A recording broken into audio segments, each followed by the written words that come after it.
In the mid-90s, the CDC and Kaiser Permanente discovered an exposure that dramatically increased the risk for 7 out of 10 of the leading causes of death in the United States.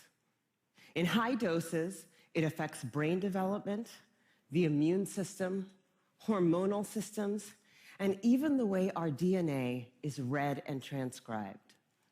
Folks who are exposed in very high doses have triple the lifetime risk of heart disease and lung cancer, and a 20-year difference in life expectancy. And yet doctors today are not trained in routine screening or treatment.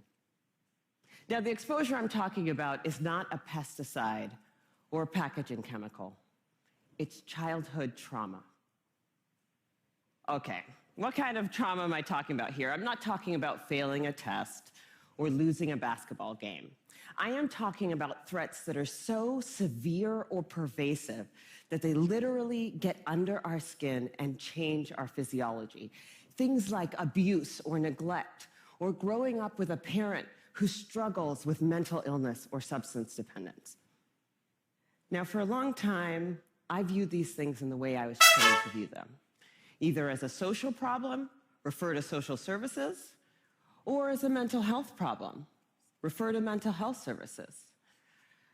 And then something happened to make me rethink my entire approach. When I finished my residency, I wanted to go someplace where I felt really needed, someplace where I could make a difference. So I came to work for California Pacific Medical Center, one of the best private hospitals in Northern California, and together, we opened a clinic in Bayview Hunters Point, one of the poorest, most underserved neighborhoods in San Francisco. Now, prior to that point, there had been only one pediatrician in all of Bayview to serve more than 10,000 children. So we hung a shingle, and we were able to provide top quality care regardless of ability to pay. It was so cool. We targeted the typical health disparities: access to care, immunization rates, asthma hospitalization rates, and we hit all of our numbers. We felt very proud of ourselves. But then I started noticing a disturbing trend. A lot of kids were being referred to me for ADHD, or attention deficit hyperactivity disorder. But when I actually did a thorough history and physical, what I found was that for most of my patients, I couldn't make a diagnosis of ADHD. Most of the kids I was seeing had experienced such severe trauma that it felt like something else was going on. Somehow, I was missing something important. Now, before I did my residency, I did a master's degree in public health. And one of the things that they teach you in public health school is that if you're a doctor and you see 100 kids that all drink from the same well, and 98 of them develop diarrhea, you can go ahead and write that prescription for dose after dose after dose of antibiotics, or you can walk over and say, what the hell is in this well? So I began reading everything that I could get my hands on about how exposure to adversity affects the developing brains and bodies of children. And then one day, my colleague walked into my office and he said, Dr. Burke, have you seen this?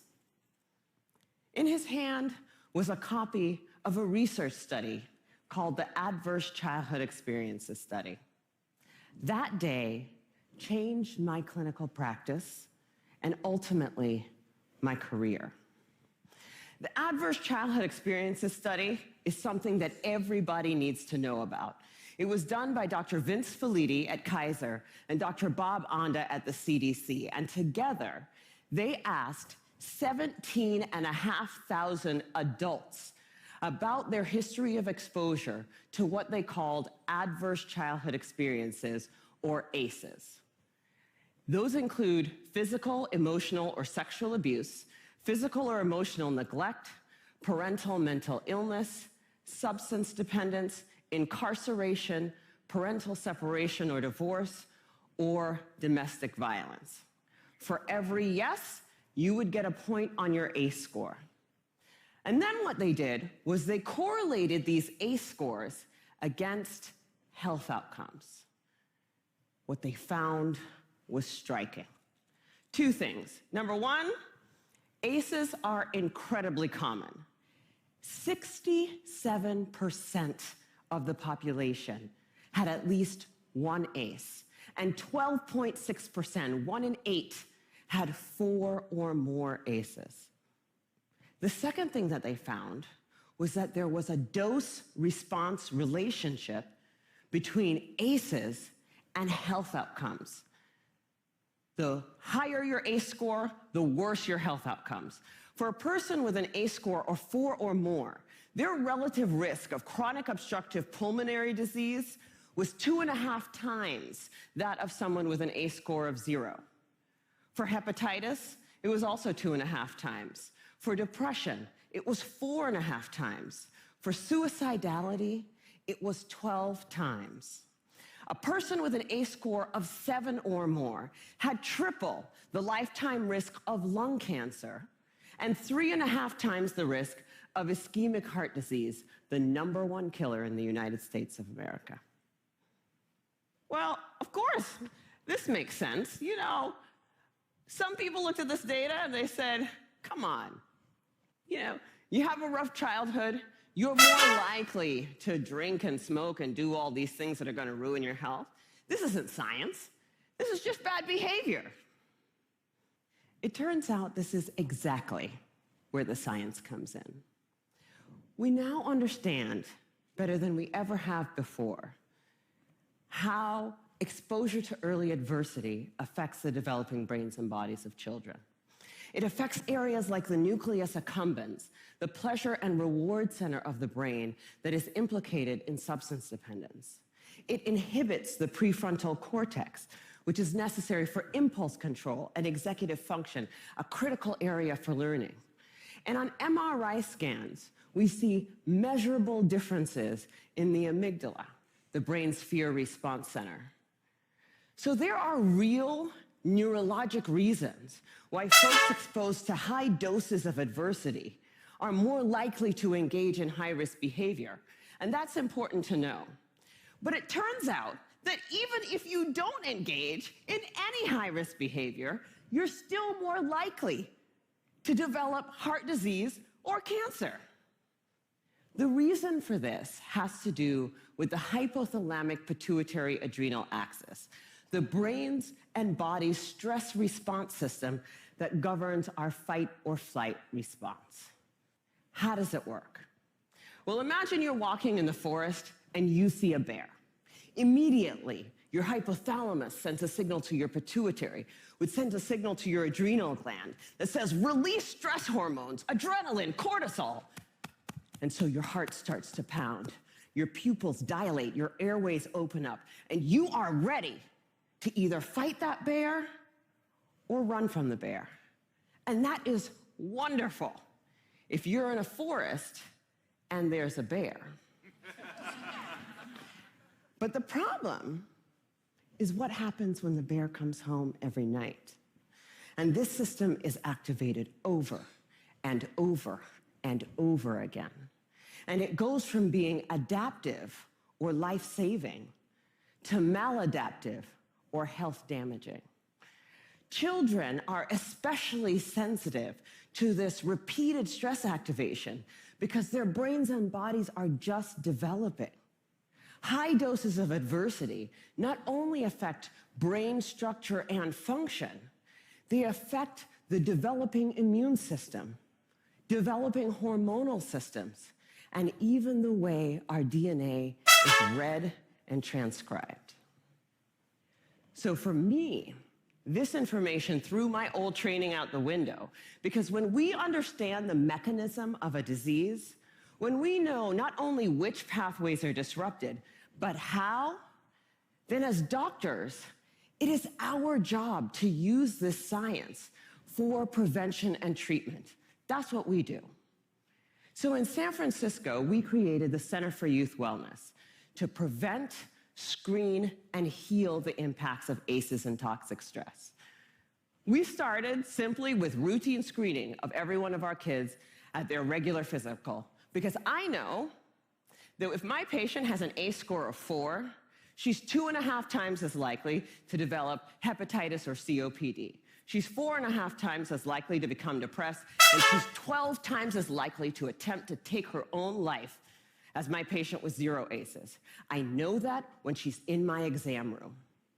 For our patients who do screen positive, we have a multidisciplinary treatment team that works to reduce the dose of adversity and treat symptoms using best practices, including home visits, care coordination, mental health care, nutrition, holistic interventions, and yes, medication when necessary. But we also educate parents about the impact of ACEs and toxic stress the same way you would for covering electrical outlets or lead poisoning. And we tailor the care of our asthmatics and our diabetics in a way that recognizes that they may need more aggressive treatment given the changes to their hormonal and immune systems.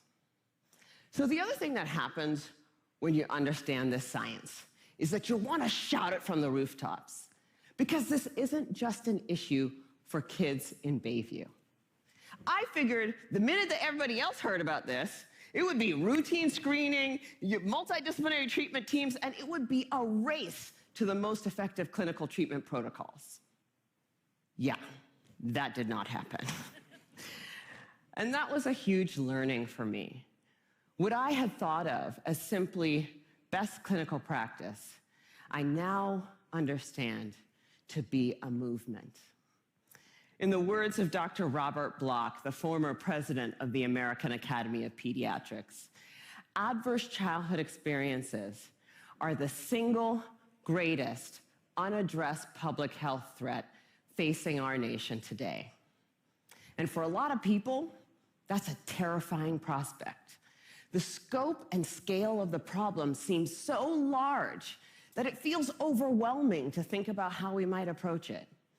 But for me, that's actually where the hope lies. Because when we have the right framework, when we recognize this to be a public health crisis, then we can begin to use the right toolkit to come up with solutions. From tobacco to lead poisoning to HIV/AIDS, the United States actually has quite a strong track record with addressing public health problems. But replicating those successes with ACEs and toxic stress is going to take determination and commitment.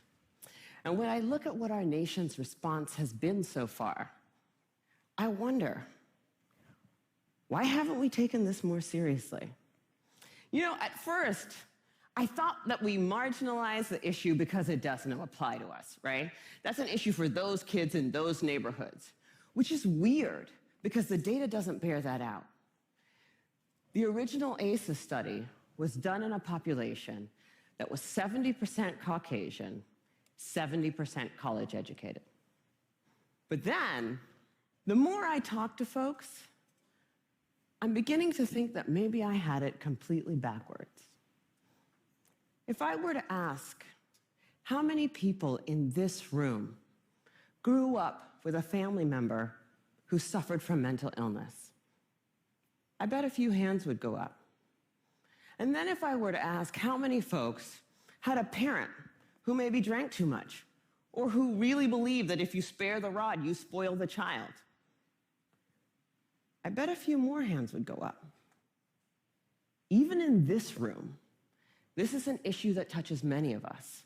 And I'm beginning to believe that we marginalize the issue because it does apply to us. Maybe it's easier to see in other zip codes because we don't want to look at it. We'd rather be sick. Fortunately, scientific advances and, frankly, economic realities make that option less viable every day. The science is clear. Early adversity dramatically affects health across the lifetime. Today, we are beginning to understand how to interrupt the progression from early adversity to disease and early death. And 30 years from now, the child who has a high ACE score and whose behavioral symptoms go unrecognized, whose asthma management is not connected, and who goes on to develop high blood pressure and early heart disease or cancer will be just as anomalous as a 6-month mortality from HIV/AIDS. People will look at that situation and say, what the heck happened there? This is treatable. This is beatable.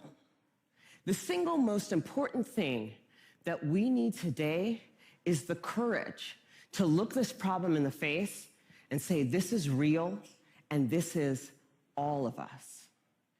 I believe that we are the movement. Thank you.